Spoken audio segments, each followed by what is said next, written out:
generic letter saying, thank you for your interest, fill out this questionnaire. We can also send you one piece of camp information.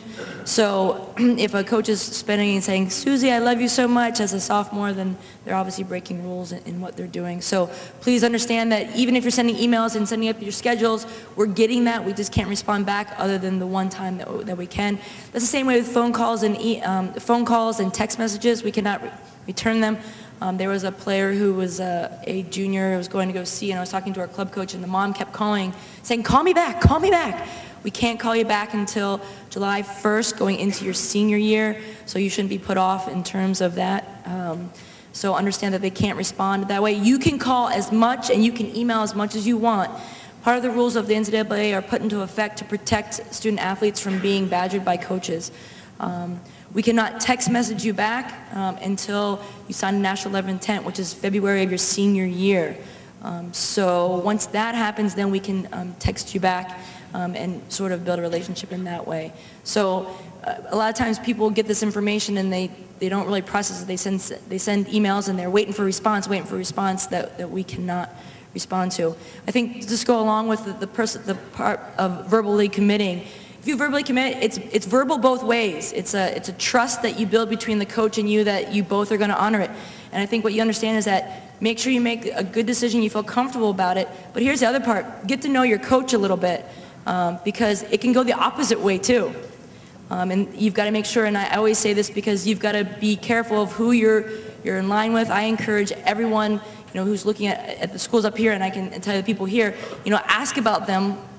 Because you have to know and make sure that they've honored all their verbal commitments and everything, because people are getting earlier and players change. Some coaches out there right now are changing their minds, so make sure you do that. And I think that goes to the recruiting process, because as the recruiting process has gotten faster, we don't get to know each other so well. And one of the things I was asked by a mother about a year ago, she said, what do you know about my daughter? And I said, oh, she's a forward, she's left-footed, she plays back to goal, she's wonderful. And the mom came back and said, what do you know about my daughter? And I said, she's left-footed, and she's a forward, and I didn't really get to know her. And I think that's the time that, even as you're so young, you've got to get to know the coach. And the coach needs to get to know you, because, we don't get to spend so much time interacting because we can't call you, we can't email you so much to get to know you a little bit. So I think you need to spend some time doing that when you can. So that's visiting on campus and getting to know the players that they've recruited and know the coach, and talk to the players on that campus. That's a huge part, because a coach can tell you a million things. I always say coaches are used car salesmen. They can make anything sound great, but you really got to talk to the players, because A, that's who you're going to spend most of the time with. You're not going to spend it with the coach. If you are, that's kind of weird. So make sure that, that's a whole nother story, but so make sure that you like the players, and what the coach is telling you is what the players agree. Like, if you get with them and you're talking to them and saying, she says that we never practice before 8 a.m. and the player's like, what? We have practice at 6 a.m. So make sure you have that information, and I think that's another part of doing your research. Yeah, Anson told me we never ran without the ball. Boy, was that not true. But there weren't any players there for me to ask at that point. So.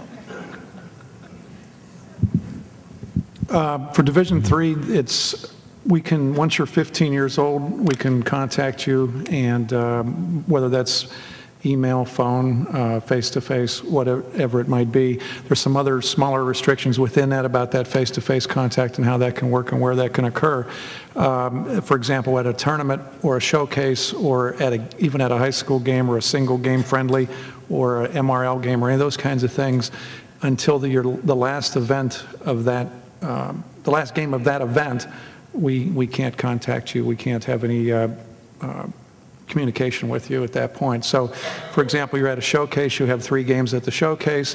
When that showcase is over with, and the final part of the way that rule reads is when the coach has dismissed you, or whoever's in charge of you has dismissed your whole team, not just you. So when that occurs, then we can come up and say, hi, saw you play.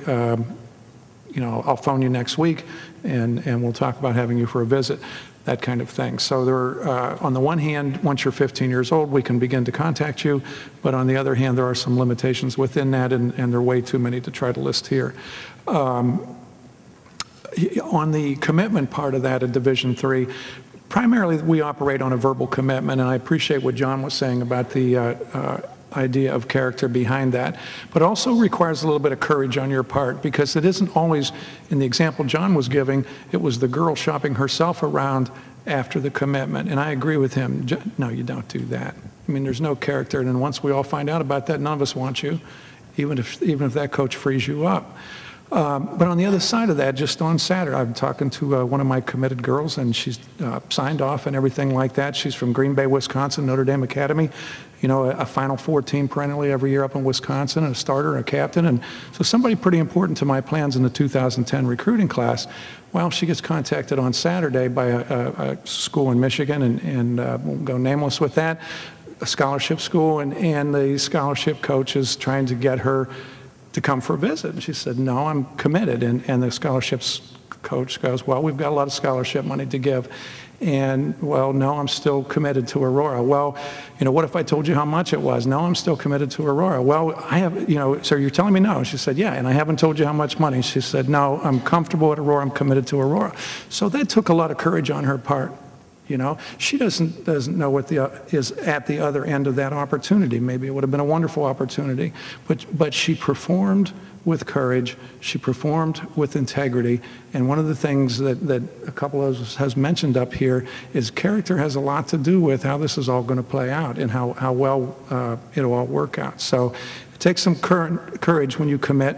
And at Division III, the written commitment occurs when you sign off on one of three things: either your financial aid package, and you've signed off on that, your housing contract, you've signed off on that, or there's a tuition enrollment deposit form that you have to sign. And whichever of those three occurs first, that's your written commitment.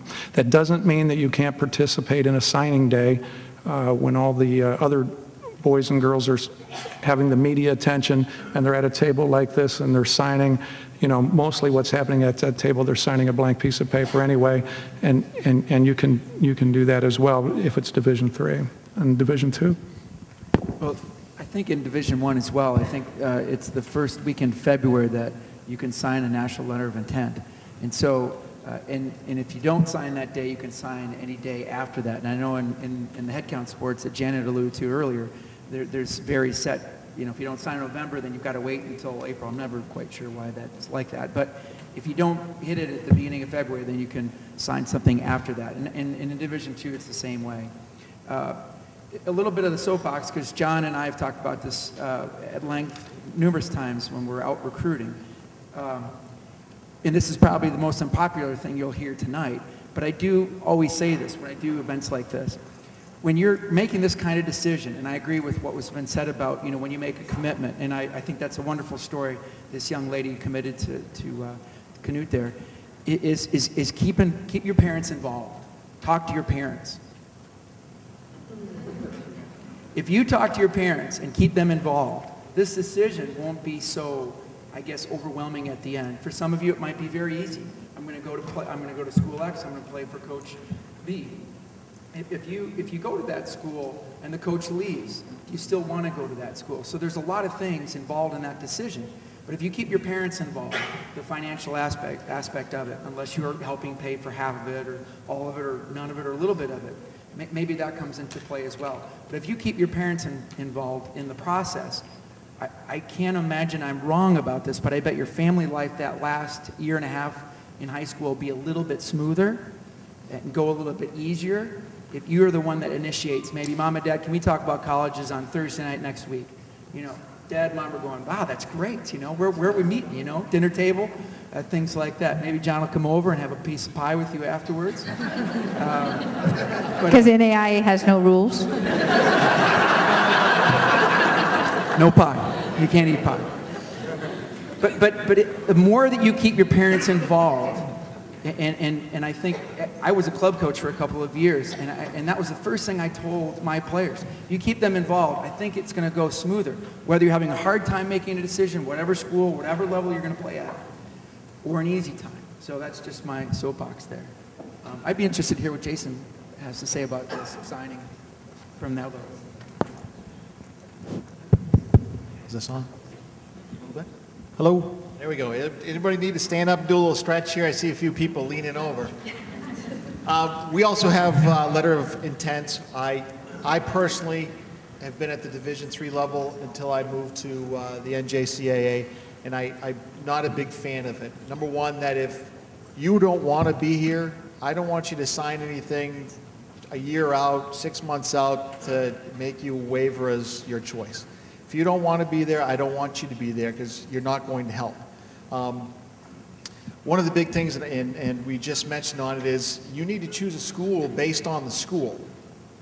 Okay? When I say that is, we're up here talking about the relationships that we're going to have with you as athletes, but the reality is we're going to leave, or you're going to leave, for one way, shape, or the other. It's great. Some of the coaches have been up here for years and years and years.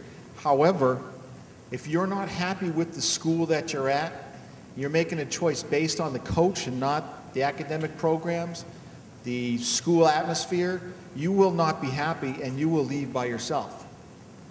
Okay? It's probably not the most energetic thing that you want to hear from somebody up here, but again, it should be a factor in your choice to go to school, but the relationship you have with your coach shouldn't be the underlying determination as for why you pick there. You're picking a school based on graduating in 4 or 5 years out. You're picking a school that you're going to have an opportunity to move on and get a job afterwards. You're not picking a school because that coach is cute, that coach was recommended. You're picking on a school that you're going to graduate in 4 years. Now again, the relationship that you have with your moms and your dads and your guardians about this whole situation might be a little bit different. I'm sure they're choosing based on a great fit for you, the academic program that they have for you, the cost that it has to them, and the relationship you have with the coach. Right? And again, the Thursdays are a great time to talk. So. And also, when you do verbal and you do commit, tell all those other coaches that you've been in contact with. When you verbal to us, the first thing, and I'm sure with a lot of other coaches, the first thing that goes out is, please advise all other coaches that you have committed to XYZ University. And you should be doing that on your own. Because if you're on our radar and we're recruiting you, you know, you don't want us calling you and bugging you. And with a lot of student athletes, they just, for some reason, they'll go away. And a lot of coaches put a lot of time in. So, you know, just let everybody know, hey, I made my decision.